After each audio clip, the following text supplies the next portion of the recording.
In this video, we're going to take a look at how to navigate through a record that already exists in the system.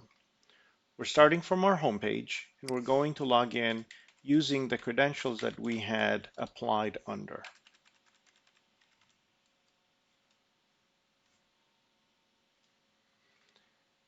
We navigate to My Records button, and under My Records, we can see that we have one application under our building department. The head of the arrow here collapses and expands. So as we have multiple records for this department, we can collapse it. As we apply for different things under multiple departments, they will continue to appear on this page. In order to go into this particular application that we have, we click on the application name, which is a link.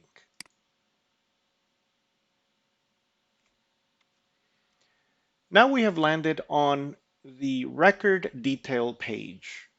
Here we can see that at the top, we're given what the record number is, what the type of record or permit that this is, and the status of this record. So far, the status has been submitted. As we work down the page, we can see that the different sections have headers. This is our work location, showing our address. Our record details shows who is the applicant, the licensed professional, the description of the project, and the owner.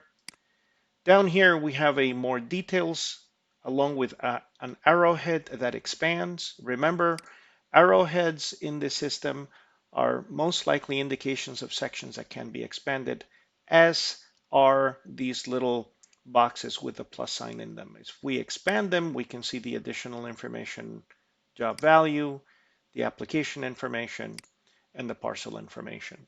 So when we expand everything, this gives us a good idea of all of the information for the particular permit that we have applied for. And in addition, for us to see more information, we can actually hover over the label record info.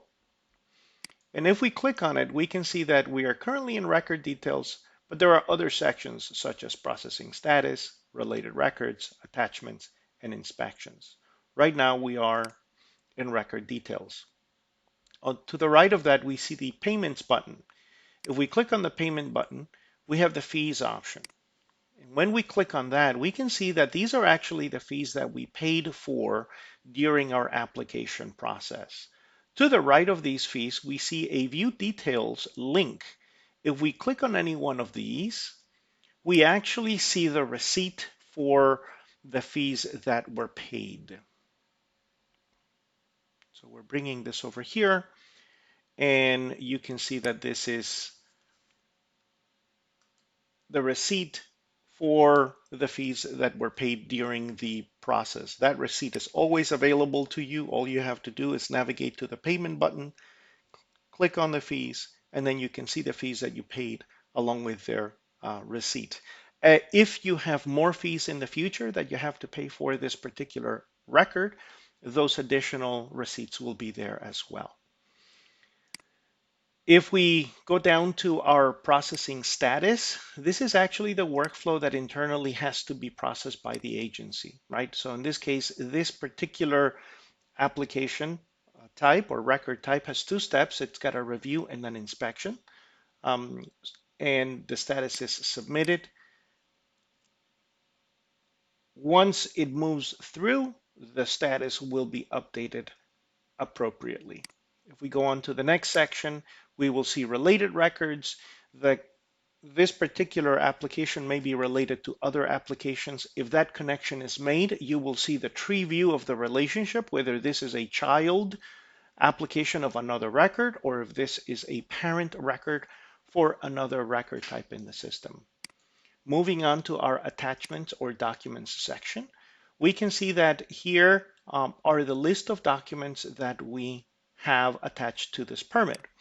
You'll remember from a previous video, this is the one that we added during our application process. And on the actions column, you could see that I have the opportunity to view the details or to delete it since it was something that I uploaded to the system. Here, on the other hand, is the actual permit placard for this building permit. This is an express building permit, so the permit has been issued, and if I click on the name, it will actually show me the permit placard that launches and shows me what it is. So you can see that over here, the permit placard for this particular permit, EBP-20-00054, has been created with its QR code. Depending on what you need to do for what you're doing, you may have to print this and have it at the work site in order to pass inspection, or whatever the process for the record type that you're applying for is at that time.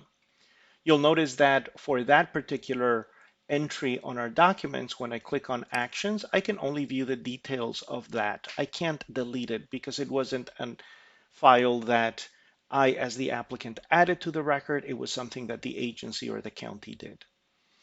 Over here, if through the review process I need to continue to communicate with the agency and continue to submit documents, I can continue to do that here by simply clicking on the add button, clicking on add again from file upload, picking a file type, and going through the process that we had done previously. As far as going ahead and logging this in here, same process as before. You pick a type. So over here, I'm just going to say document. You can give it a description if you'd like, and then you can save it. And I've just added another document to this particular application or record. So you can see that it's there. So this is a good way of communicating with the agency as information goes back and forth. There is no need to email someone. You could just go to the application and you can upload or submit your documents through there. Of course, follow the instructions of the particular department that you're working with, because if they want to get something via email, then that's the best way to go. And finally, the other section that we're going to go to is the inspections. So this is important because it's going to mean that when we actually go to an inspection, or when we need to schedule an inspection, it's because we want to make sure the agency comes and takes a look at whatever they need to in order to pass that inspection. So we're going to do that in another video.